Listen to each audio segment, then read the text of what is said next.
Welcome back, everybody. Are we sounding good okay, Camilla? Just a little minute for Rob, who I think most of you know, who is normally behind the camera, but today in front of the camera. So he's had to literally press record on every single camera and then run round so that he can now be on camera. Your microphone isn't on, mate. I mean, come on, mate. it's rule number one. You should know this. I was going to say, I'm not responsible if it goes wrong in that case. Guys, Rob Curd, I'm sure most of you know him. He is the founder of Got the Shot Media, photographer, videographer, and visual storyteller. So please do welcome Rob Curd, everyone. Right, Rob, let's start at the very beginning. You and Ollie have obviously known each other quite a while.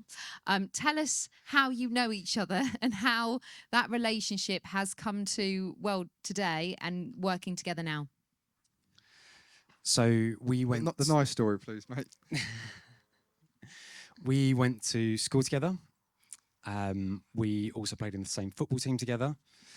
Left school, didn't speak like you usually do with everyone that you go to school with for a few years. And then you obviously started running Corker, wanted to do some media. I think you tried it yourself. That went terribly. And so you thought, we need someone to handle Very this. true. And at the time, I was kind of putting a few bits out on social media just for kind of my own personal hobby. I was trying to get into it. And you reached out and the rest is history. Yeah, slid in the DMs. Yeah, no, exactly. Yeah, so we was started to do a bit of videography. We had a different agency do it when we rebranded, and we wanted to do it on a more consistent basis. And obviously, we didn't have the budget to do that with that agency on a consistent basis. So we got a camera. We started editing and shooting. Wasn't consistent enough with that, and then exactly that. When you was starting your journey, is when I got in touch with you and said, hello, would you like to come and do some videos for us? I said no, you said please, I said okay, and that's how it went on. Tell us then, Rob, how you started your career in photography and videography, because you've also had other careers going on in the background as well. I did, yeah. So I left school and went into insurance for no other reason other than I didn't know what else to do. Quickly realised that I hated it, spent probably another 5 years after that in that same industry. In the background, I always had a passion for photography, videography. I was doing it a lot in my spare time. And I just thought that, do you know what? If I'm going to make a career of this, I've got to do it now.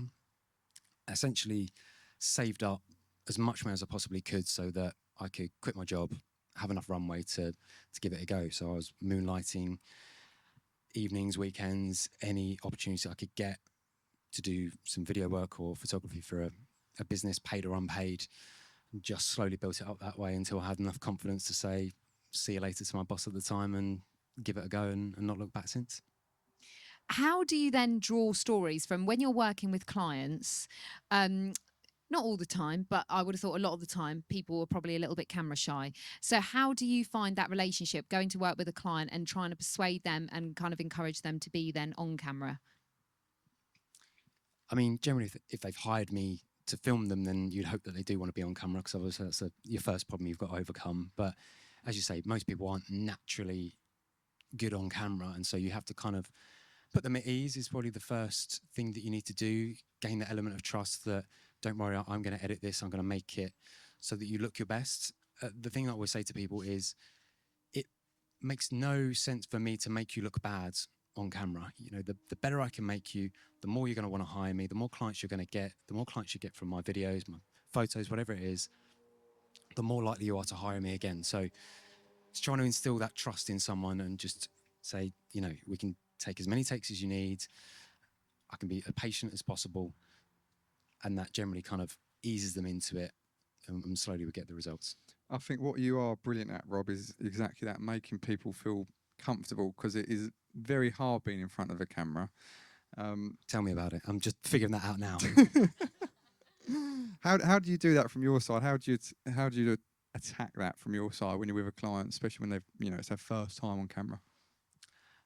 I think just trying to be naturally inquisitive. That's kind of the role that I take. I'm just generally quite a curious person. So if it's an industry that I don't know, or even if I do know, tell me more about that. You know, I want to find that out. And I think, you know, everyone's favorite subject is themselves. So if you kind of ask them about what they're doing, how they do it, people love that, and I think they slowly ease into it. They start to Draw forget out. the cameras are there. Basically, that's the. I wouldn't say it's even an approach because I feel like I kind of do it naturally, but if I were to step back and analyze it, I would say that's probably how I approach it. Mm. So from my side, obviously I've worked with you for many years now. I would say you are more than a videographer at times. You have very good ideas. Steady. You lead creatively, whereas I've worked with other videographers in the past. They don't do that. So I would say you are more than a videographer. Where do you get that, and how beneficial do you see that for your clients? I mean, thank you first of all. Nicest thing I've said to you I know ever. this is a bit weird. This like a little bromance going on. I might Feel like need a to- third wheel. If I wasn't sat down already, I definitely would need to after that compliment. Yeah, I just think ultimately you want to make the product as good as possible, the product being the photos, the videos. So if that means that you need to work with someone to bring out the best in them, if you need to help them develop their story, their script, even from tidying their desk, like I'll do that. If I go into a place and there's shit everywhere, I will move it because it will look better. The end product will look better. Someone might not blame their environment, their dirty desk on the videographer, but they will have a perception of how that video looks. And so it's my job to make it look as best as possible, whatever environment I go into, whatever person I get in front of me. My job is to make that the best it can possibly be. And you know what looks good on camera. So, I'm trying. well, you do. You definitely do.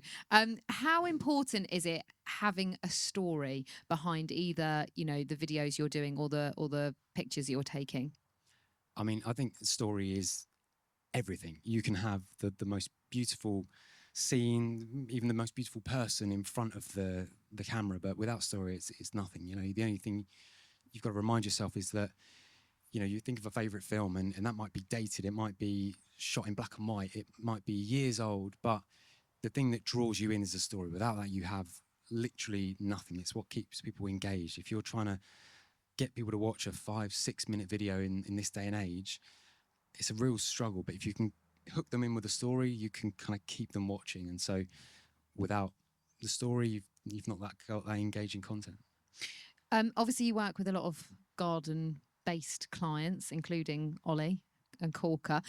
How do you work with the natural light, the seasonal changes, and just generally the struggle of like being outside with the elements, the cars, the planes, the dogs, all of it? I always try and shoot in the best available light for that day. So you have 2 lights, if you like, in a day called golden hour. So sunrise, sunset. It's generally when the sun is softest. Midday light is really harsh. So you get those really harsh shadows, especially if you're looking at a person, you'll get those kind of like panda eyes. And so you want to kind of shoot at the different extents of the day. So sometimes that means getting up extremely early, especially in the summer, and you get the footage back, you get the photos back, and they are just so much better. You can shoot in midday light, but you need a lot more tools, tips and tricks to make that work and make that look good, especially if you are, photographing your own garden on your iPhone, for example. You're going to get far better results beginning and the end of the day. How important, Rob, do you feel that it is to visually tell that story as a brand nowadays on social media? And yeah, what you feel they should be doing if they aren't doing it? I think there's been a massive push, and certainly I'm a big consumer of things on YouTube. I don't really watch TV, I watch YouTube. I follow a lot of independent creators, and I think documenting the journey, I don't think you need to come at it from a lens of, I've made it, I know exactly what I'm doing, here's me going to teach you. I think you can document as you go, and you'd say, do you know what? I don't know what I'm doing. I'm nervous about this. I'm going to give this a try. Let's see what happens. I think that's very human.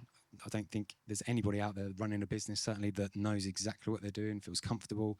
And I think if you can lean into that, with a few exceptions, obviously there's certain things you probably want to keep quiet from your clients because you need to build an element of trust. So if you're having, you're documenting your business journey and you're having cash flow problems, probably a client doesn't really need to know that information because they're not going to have that trust, but still be as open and honest about what you're doing as possible. And I think, like a story, people will kind of start to root for you, get behind you.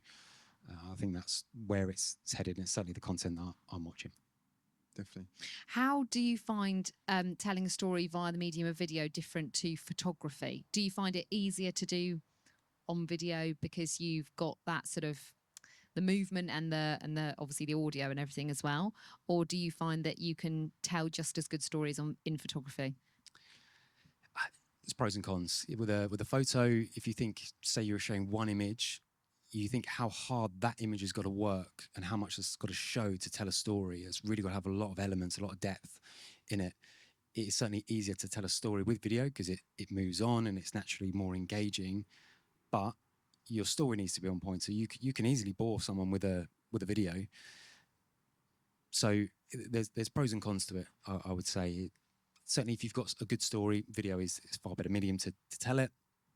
But equally, a photo can tell a lot, and you can sit with a photo and look at it. You know, think of your favourite photographer or favourite painting or artist. You can just sit and look at that for ages, and more things unearth as the longer you look at it. Yeah, and I guess it's, you know, what are you using it for? So if we was running digital ads, a video is probably going to be a lot more attention grabbing than just a static photo. You know, I mean, we've lost count how many ads we've shot over the years, but those hooks with that like you said, the first 5 seconds, those hooks are so important. Yeah, the engagement that you get from those videos is incredible. What, like, obviously all of us nowadays, we've got camera phones, we can shoot our own content sort of, you know, constantly really, but what makes the difference between amateur content and professional shot content? A lot, hopefully. What makes a difference? I think you train your eye over time. You have an idea of what works, how to work with light. For most people, it's a point and snap, and you know that's it, sort of thing. So I have kind of more experience, hopefully, of deciding angles. You know, if the light's in a certain position, if I wait 10 minutes, I know I'm going to get a better shot. So having patience in that respect. So yeah, I'd say that's it. It's just all down to experience of knowing what's going to happen when in terms of light and angles to get the best results.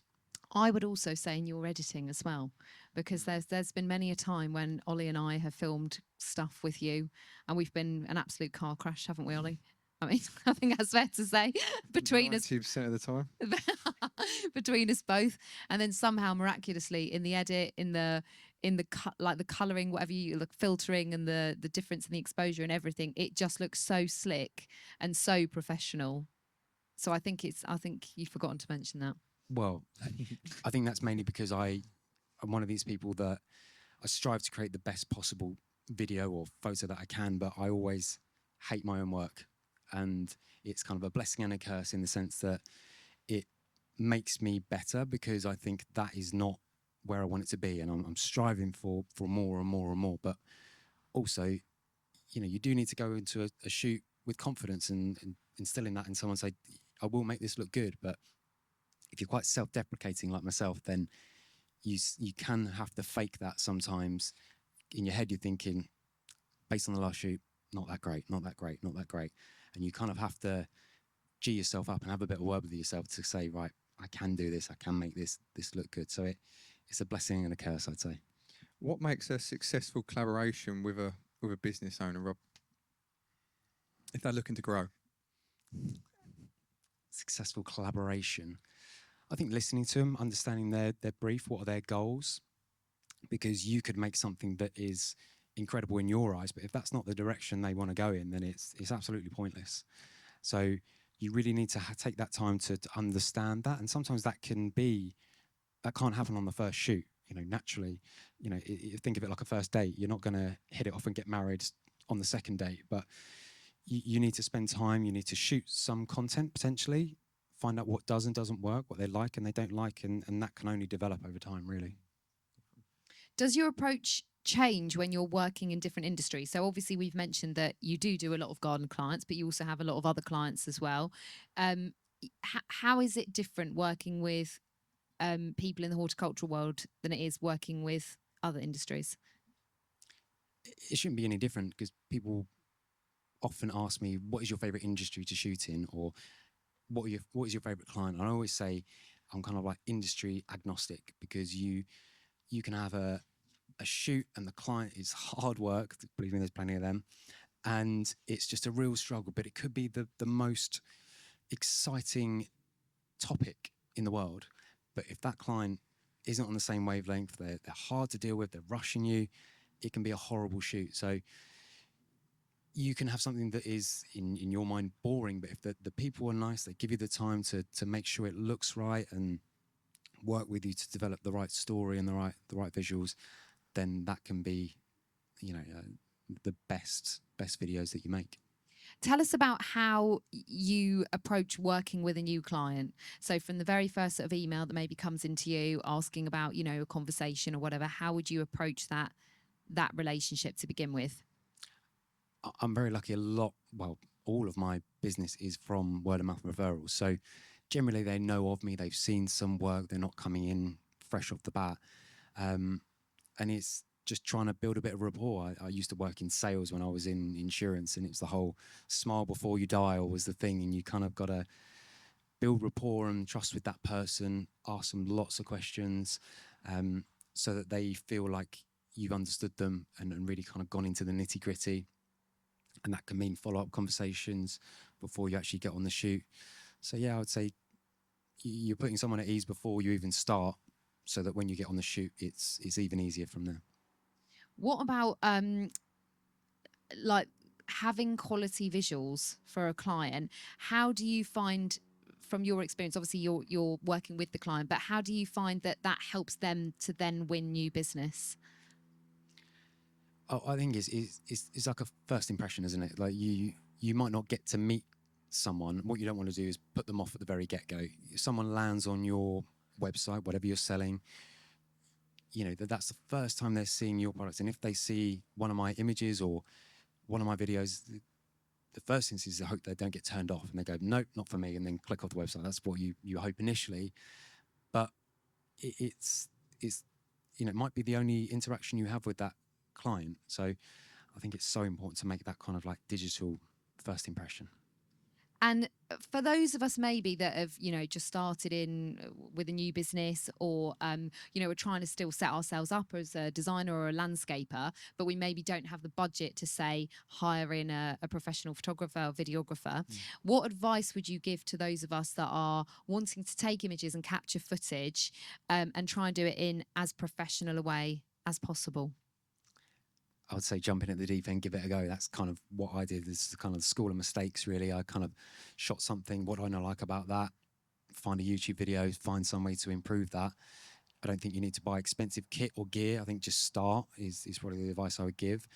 And if you're going to invest in any kit, I'd invest in audio first. People will, be, forgiving of bad video, but if you think of yourself on the phone, you've got bad signal, it is infuriating. You can't hear someone, you're shouting, and you just can't hear that person. So, invest in audio first, but just dive in, give it a go. If you can, shoot at the different extents of the day, morning, afternoon, you'll get the best light. But other than that, trial and repeat, I would say. Typically, if you have got the budget, how flexible are you? Because you do half days, full days, you can work. We're still trying to pin you down for more than one day, but so we have you come in one day a week, don't we, at the minute ourselves? But what do you do for other businesses? Is it similar, sort of 1-2 days a week, half a day?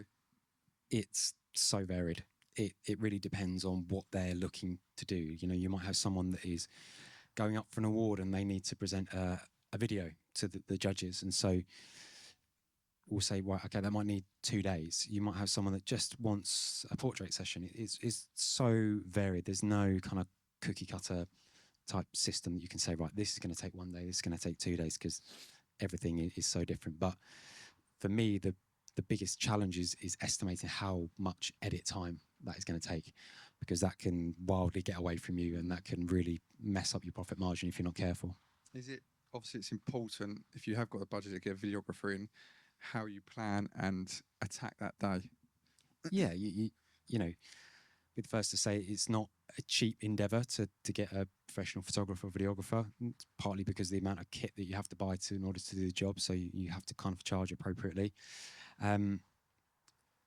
so you want to maximize that day. You want to make sure you're kind of like squeezing the lemon, if you like, and making sure you're getting as much content as possible. That being said, I have clients that kind of go and plan their own days, and it never works because you're trying to cram too much in. So there is a happy medium, and what I try and do is I will suggest a schedule to that client of this is the most efficient way to work. And if you have any time constraints with testimonials, for example, then we will work with that and try and make it work. And so yeah, it is a balance of getting enough in but not rushing it, because the end product will suffer. Nice. I've got to ask this one because it's making me giggle.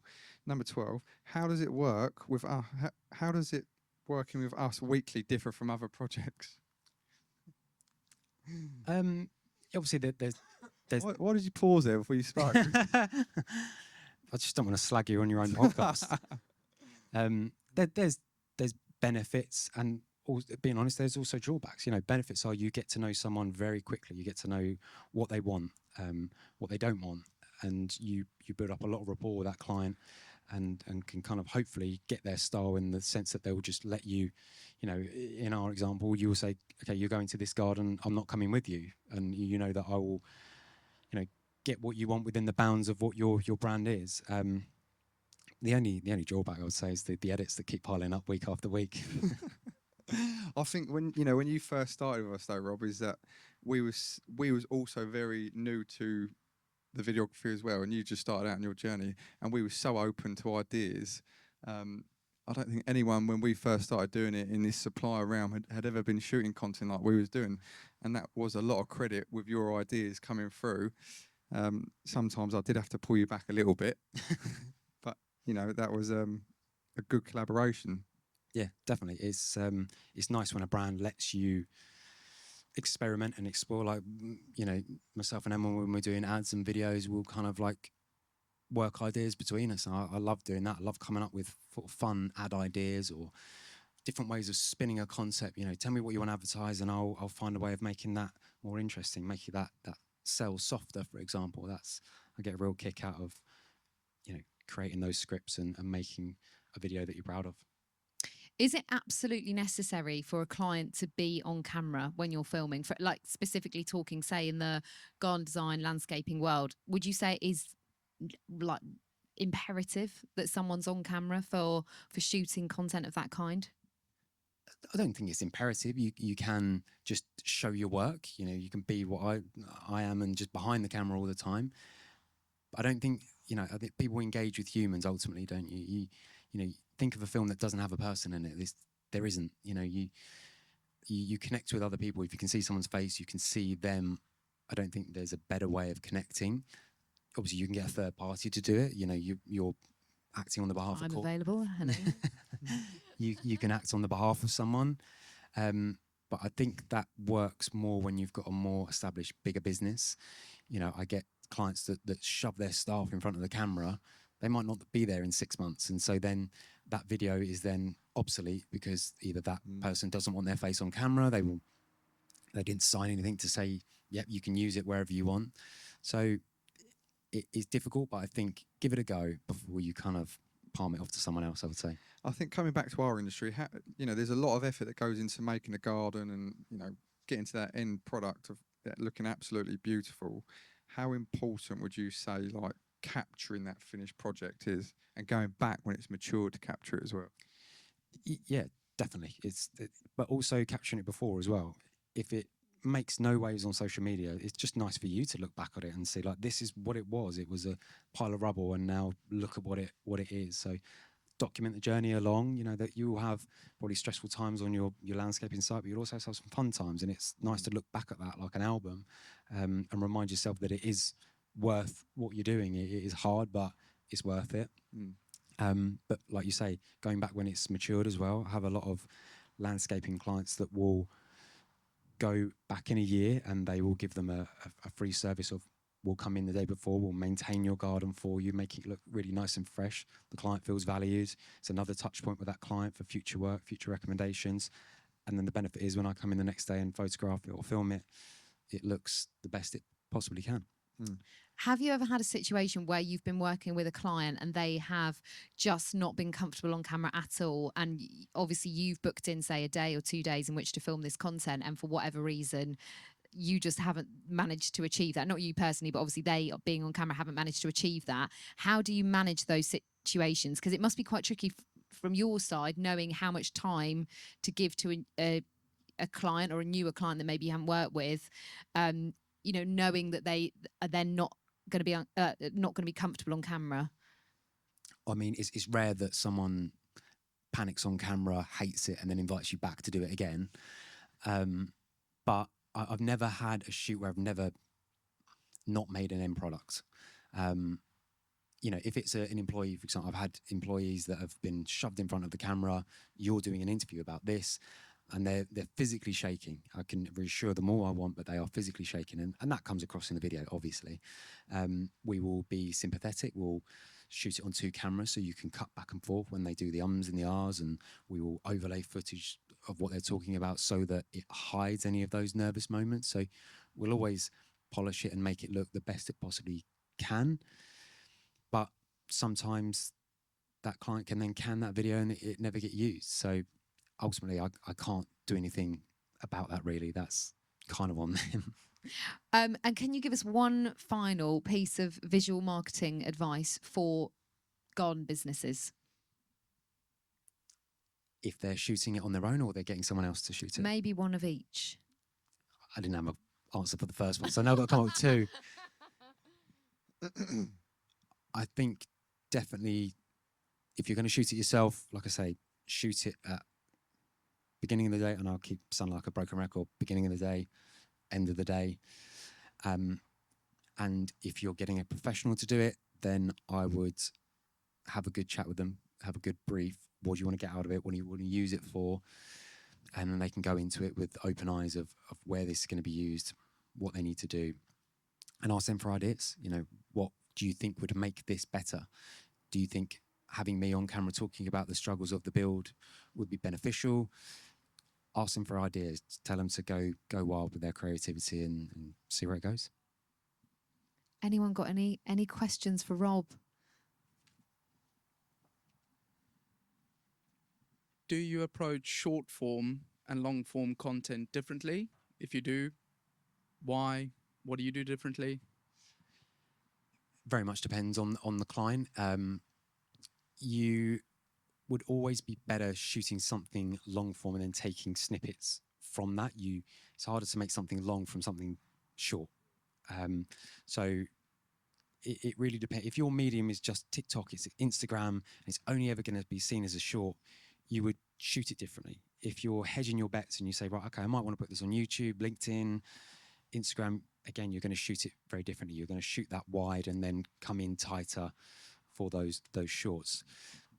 Really depends on what your audience is used to consuming. If you think, you know, they're used to watching things like this, like long form podcasts, they're going to have it on while they do the washing up, for example.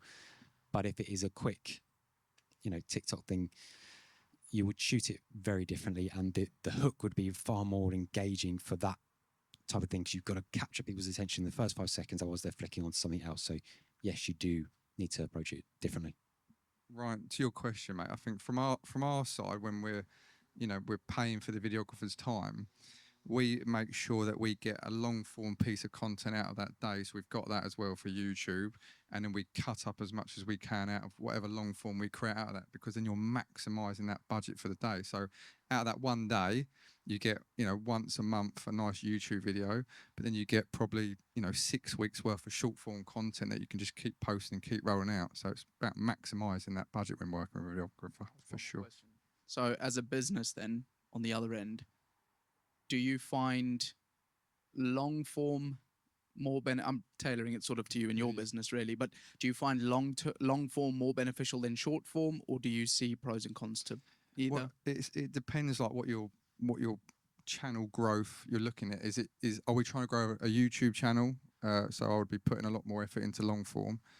If it's short form and you want to do like a founder strategy and build up your own profile, which then funnels down into the other businesses, then I'll be putting a lot of effort into short form. So I'd still be getting my long form to still show that I'm active on YouTube, but then I would make sure that all the cuts we're getting out of that long form are teaser reels, are knowledge reels, are educational reels, and that we're pumping that through more actively on our short form platforms, you know, TikTok, Instagram, stuff like that. No, good. Thank you.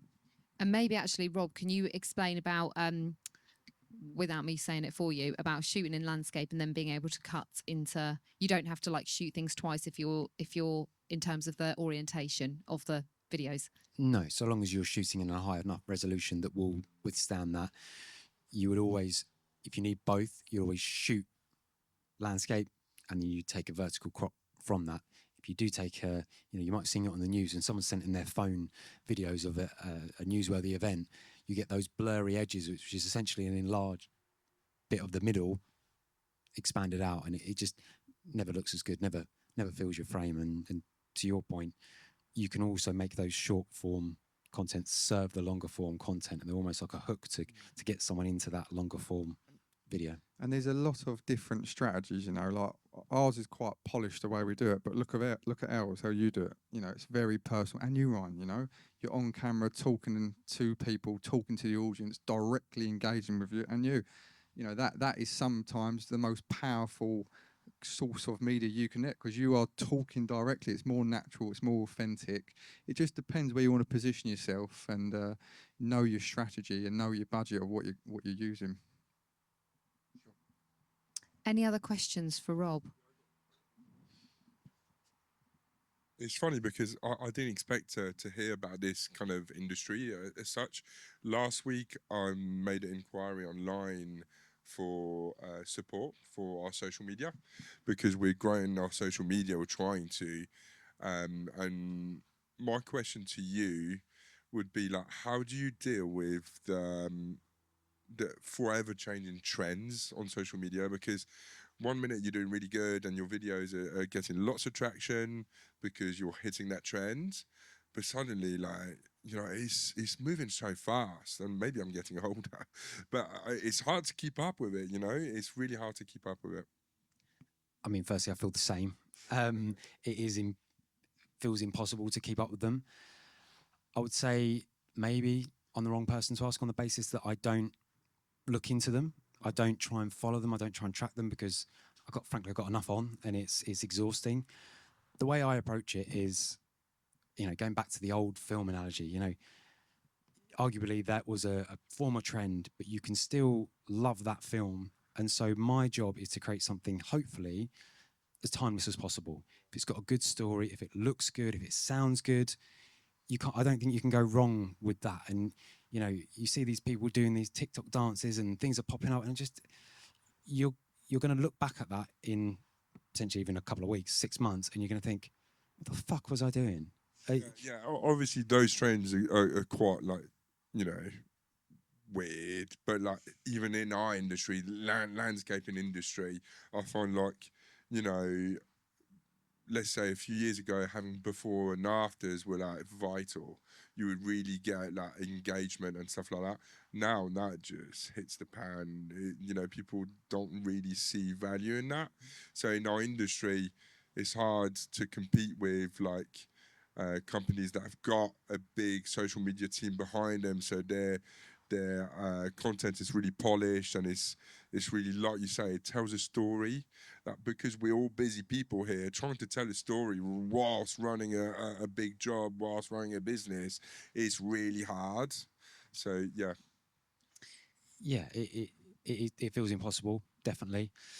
But you can take old ideas and spin them. It doesn't have to be a traditional before and after photo. It can be a before and after vlog. You're following, maybe you put a GoPro on your head, so you a mic on, and you're chatting as you're working. You don't have to set up a tripod here, tripod there. Put a different spin on an old idea can work as well. I think also investing in the kit is important. So like, you've seen the little DJI Osmo pockets you can get now, they're tiny little cameras. And then, how do you streamline out operations after you've shot that? Can you outsource to a freelancer for a couple of hours to pull that together for you? I think it's like having a kit. So we've just done it ourselves here. It's like you say, Alice, it's constantly changing. And for me, I'm in a position to be able to go and find people and bring them in and give me that knowledge and learn from them. But he told me a really good YouTube podcast to watch called Sweat Equity, and they're like massive on marketing. What they do is they audit brands, and so you can see how brands position themselves differently, and you can understand the strategy behind it. And since I've been watching that for the last 6 months, I mean, I thought I knew a bit about marketing. Boy, was I wrong. You know, you watch that and you realise how quickly it does change. And I think, yeah, sweat equity. Sweat equity, yeah. Brilliant. But also, can I jump in here? Even though it's not about me. No one cares. But I do Instagram gardening stuff a bit. And I'm useless on it because it's a time thing. But the best thing, I've been to like loads of talks about how to grow your social media and all of this, and everyone says just the best thing above anything else is to just be consistent. Even if it's just pictures, it doesn't matter as long as you're being consistent. That's the key thing. And obviously, I mean, TikTok, everyone is saying TikTok is where it's at now. Like that is like really the big thing. But like I think all of the platforms obviously will favour video over photos, but that's not to say that a photo like a before and after a really nice one's going to do well. But the video, like the short, even just like tiny little clips, just walking through a garden, they just, as long as it's consistent, that's like the big. So I guess that's when someone like yourself comes in handy in busy people like us, trying to be a bit more accountable and say, okay, like I need to post like 2 reels a week, do my stories daily. It's just having that consistency. So yeah, I can see value in employing someone like yourself. And just handing off that responsibility of thinking of ideas. You've got enough on your mind trying to run a business, who's doing what, this job's running behind. So to have someone come in and say, I tell you what, I like the way you said that. Let's change it a little bit. I think it will sound better. It will sound more engaging if you do it like this. Also, the way I look at any project is ultimately I'm a consumer, or I see myself as a consumer. And so you might know technical details about landscaping or whatever it is. That's not the same language that you need to talk to your customers in, because they have no idea what you're going on and frankly don't care. What they care about is, it going to be on time? Is it going to be, you can be nice and presentable, and is it going to be on budget? So you need to figure out how your customer is thinking and talk in their terms. And I guess like if I look years back, I used to spend quite a bit of money on marketing and putting tisserands, in people's mind, if you like. So that money that we don't spend on marketing because it's done so differently could be spent on using someone to help draw it on those platforms like TikTok or Instagram or YouTube, and they're free platforms. So it's that drawback where you're saving money on marketing, but then you need to reinvest it in such a way as well. And I guess that's what you guys are doing here at Corkers. Yeah, that is brilliant. Thank you. Welcome. Any other questions, Rob? Finally, no. What do you think of the Meta glasses? Would they be like quite good? Yeah. Because I was thinking, oh, that'd be pretty cool for like POV of building a pond. But I'm glad you said building a pond after that.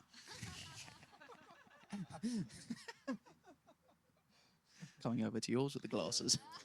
Yeah, it's just a different media. Whatever makes the barrier to entry easier for you. Doesn't matter if it's your phone. It doesn't matter if it's your old Super 8 camera. You know what? It's just whatever makes you pick it up and shoot it and gets you in that habit. It's no different to going to the gym or anything like that. You get into a habit and then it becomes abnormal not to do it. So anything that makes that process easier for you, do that. Yeah, exactly. Touching on Rob's point is, you've got no time. You're out on the jobs all day. You get home, you're pricing up, you go and look at jobs. It's a tough game on your own. But with the integration of AI now as well, you could basically get one of the Osmo Pros that I was talking about, mic up the lads, stand it up on a tripod, 40 quid off of Amazon, the tripod, shoot that, for an hour, turn it on, turn it off, move it into another position in the garden, and then you can run that through. There's multiple different AI, editing tools like CapCut and all these other ones that will pick out the key moments in them conversations that they think will be hooky enough for people to watch, and that they'll put subtitles on those videos for you. So getting the camera and the content shot first, and then working out how you can streamline it in the most effective way possible. And there'll be a lot of test and learn at the very beginning, what works, what doesn't work. So the lower you can keep those costs, the more you can test and you can learn. If you're sinking loads of money into camera gear, it's got to work quite quickly. So something that you can pick up, shoot, low barrier to entry, and enables you to keep testing and learning, I think would be the perfect piece of equipment. Yeah, and the Osmo Pockets, you can get interest-free finance for 6 months. They're You on like seven- commission? well, The Osmo Pocket. has anyone got one here? Have you got one? Have you got one, Jack? No. They're incredible. They're so small and slimline. And the DJI, yeah, for shooting 4K, they shoot long form. They're incredible little tool. Yeah, shout out. Ollie 10 for a discount code. How do you see AI working again? How do you see it, coming into what you do? Obviously, it's not going to replace you physically on site. Damn. Do you see it? I'm using it already. I use it for photography. There's some die-hard photographers that say you're selling out, and I don't agree with that. I think it makes me more efficient. So the way I use it effectively is I've trained an AI photo editor. I've had to edit 20, 30,000 of my own images to train it to do that. So there's a lot of groundwork to get in. I always tweak it. I always make sure I have final eyes on it before it goes out. But it's far more consistent than I will ever be. Across 100 photos and the light's changing, that's a lot of, you forget what the light was like in the first one when you're editing. So if a process can even that out for me, I think that's great. In terms of video, I'm experimenting with a few things to try and speed me up, and that's just because being so busy, it's kind of forcing me into that. The turnaround times that people expect these days, it's not a position I kind of want to go in. I do want to spend time and craft it, but you've kind of got to look into. And so the things that I'm looking at are things like things that will transcribe an interview, for example. You can then run it through something like ChatGPT that can take the biggest points. You can then feed that back into your video editor, and it will automatically give you a cut. It won't be ready to go out, but if it can save you that initial slog of cutting through and finding the best bits, then that can save you a lot of time and also, protect your margin effectively. Streamline. Thanks for everyone for coming. Yeah, it's been great to see you all. I hope you enjoyed it.